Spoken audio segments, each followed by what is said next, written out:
வணக்கம். இந்தியாவிலே புகழ்பெற்ற கோயில்கள்னு சொன்னால் அது முதல் இடத்துல இருக்கிறது திருப்பதி சாமி தான் எல்லாருக்குமே தெரியும். வெங்கடாச்சலபதி சாமி தான் முதலிடம். ரெண்டாவது கேரளாவில் இருக்கிற ஐயப்பன் சுவாமி. அந்த சாமிக்கு தான் அதிக கூட்டம் ரெண்டாவது இடத்துல அதிகமாக இருக்குது. வருஷத்துக்கு 1 கோடி பேர் பக்கம் மேலே வராங்களாம். வருடம் 500 கோடி ரூபாய்க்கு மேலே வருமானம் வருதான். வெறும் பூஜ்ஜியல் உண்டியல் காசு தான். மேற்படி மற்ற வருமானம்லாம் தனி. உங்களுக்கு எல்லாருக்குமே தெரியும், இந்த மகர விளக்கு பூஜையிலையும் மண்டல பூஜையிலையும் 50 லட்சம் பேர் மேலே கூடுவாங்களாம். மக்கள் சாதாரண மக்கள், பெரிய துறவியோ ஞானமோ இல்லாத, ஒரு ஆன்மீக நாட்டம்லாம் இல்லாத சாதாரண உலகியல் மக்கள் ஒரு காவி உடுத்தி 40 நாள் விரதம் இருந்து மாலை அணிவிச்சு எல்லா கெட்ட பழங்களும் விட்டு அசைவம் சாப்பிடாத பக்தியோட பஜனையோட ஐயப்பனை வணங்கிட்டு போய் அந்த காடு மலையில் பல கிலோமீட்டர் நடந்து போய் ஒரு ஆன்மீக அனுபவத்தை சிலிர்ப்புடன் ஏற்படுத்தக்கூடியதுன்னா சபரிமலை ஐயப்ப யாத்திரை. மக்களுக்கு அவ்வளோ பயபக்தி உண்டு ஐயப்பன் மேலே. தென்னிந்தியா முழுக்க உண்டு இந்த கோயில் மேலே பக்தி. ஆனால் அங்கே இருக்கிற நிர்வாகிகளுக்கு அது பயம் இல்லை போல் இருக்குது. ஏன்னு சொல்கிறேன்னா, நம்ம பிரபல தொழிலதிபர்னா இந்த விஜய் மல்லையா இப்போ வெளிநாட்டு தப்பிச்சு ஓடிக்கிற கடன் வாங்கிட்டு அவர் தான். ஐயப்பன் மேலே ஒரு தனி ஈடுபாடு. அவர் என்ன பண்ணுறாருன்னா, ஒரு 1000கணக்கான கிலோ தங்கத்தை அந்த கோயிலுக்கு இலவசமாக தராரு. அது இல்லாமல் 2000 கிலோ செம்பையும் கொடுத்து தகடுகளாக பதிச்சு அந்த கோயில் சுற்றுச்சுவர் கூரையில் நிலைப்பாடுகளில் துவாரபாலகர்கள் எல்லா இடத்தையும் பதிக்க சொல்கிறாரு. கோயிலில் கூரை மேலே தங்கம் வைக்கிறதுன்றது நம்ம பாரம்பரியம். அது மிகப்பெரிய ஆன்மீக ரகசியங்கள் உண்டு. பல சக்திகள் இழுத்து தரக்கூடியது, மந்திர உடைகளை தக்க வைக்கக்கூடியது, பல குரு பகவான் சாநித்தியத்தை தரக்கூடியது, புனிதமானது. அது மிக மிக ஒரு ஆடம்பரமான ஒரு விஷயத்துக்காக போகிறதில்ல, தெய்வீகத்துக்காக தான் பண்ணுறாங்க. சபரிமலை ஐயப்பனுக்கு அது பொருத்தமானது, நல்ல விஷயந்தான் செஞ்சாங்க. எந்த தவறும் கிடையாது. சபரிமலை ஐயப்பன் கோயில் தேவசம் போர்டு நிர்வாகம் பண்ணோம். அதுக்கு மேலே அங்கே சின்ன ஒரு பொருள் நகர்த்தணும்னா கூட ஹைகோர்ட் அனுமதி இல்லாமல் எதுவும் செய்ய முடியாது.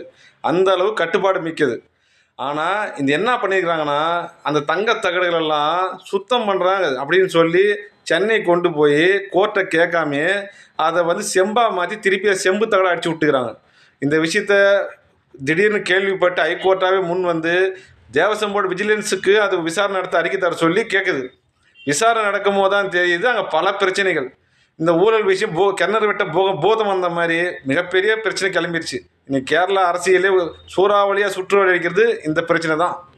இப்போ இன்னொரு பிரச்சனை என்னென்னா, ஐயப்பன் கோயிலில் 18 அறைகள் உண்டாம் தங்க. அதாவது ஆதி காலத்துலேருந்து அரசர்கள் கொடுத்த பழங்கால நகைகளும், இப்போ ஐயப்பனுக்கு பூஜைக்கு போடுற தங்க அங்கி மற்ற பூஜை பொருள் தங்க பொருட்களும், பக்தர்கள் கொடுக்குற மிக அதிகமான தங்க நகைகளும் அந்த அறைகளில் தான் சேர்த்து வைப்பாங்க. அதெல்லாம் இப்போ இருக்கா, இல்லை அதுவும் போயிடுச்சா, வெளியே தொங்குற தகடியே விட்டு வைக்காதான் உள்ள கதை விட்டு வைப்பானான்னு ஒரு பயம் வந்துருச்சு. அதையும் ஆராய்ச்சி பண்ண சொல்லிக்கிறாங்க. ஏன்னா இது இப்போ கேட்க வேண்டியது தானே. இன்னொரு விஷயம் கோயிலை விட்டு அரசும் மற்றவங்களும் வெளியேறணும்னு சொல்கிறவங்க தனியார்கிட்ட கோயிலை கொடுன்னு சொல்கிறவங்களுக்கு இப்போ இது இதுதான் ஒரு பாடம். இவ்வளோ கோர்ட்டு கண்ட்ரோலில் இருந்து அரசு கண்ட்ரோலில் இருந்து இந்த அளவு ஆட்டையை போடுறாங்கன்னா தனியார் கையில் கொடுத்தா என்ன ஆகும் நீங்களே முடிவு பண்ணிக்கோங்க.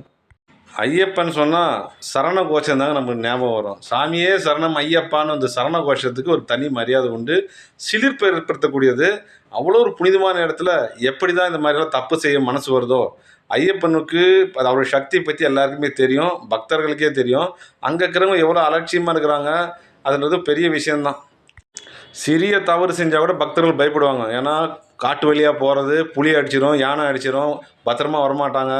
அதனால் ஐயப்பன் மேலே மிகுந்த பயம் உண்டு, பக்தியும் உண்டு. அவ்வளோ சுத்தபத்தமாக இருக்கிறவங்க அது பல ஒரு முறை போனவங்கள திருப்பி திருப்பி அழைக்கக்கூடியது சபரிமலை யாத்திரை. பக்தர்களுக்கு அந்த நம்பிக்கை விசுவாசம் எப்பயுமே உண்டு. ஆனால் அங்கே இருக்கிறவங்க இது என்ன தைரியத்தில் செஞ்சாங்கன்னே தெரில. பக்தர்களை அதிர்ச்சி உள்ளாக்கிற ஒரு விஷயம் கேரளாவே ஆட்டி படைச்சிங்கிற ஒரு விஷயமா இருக்குது.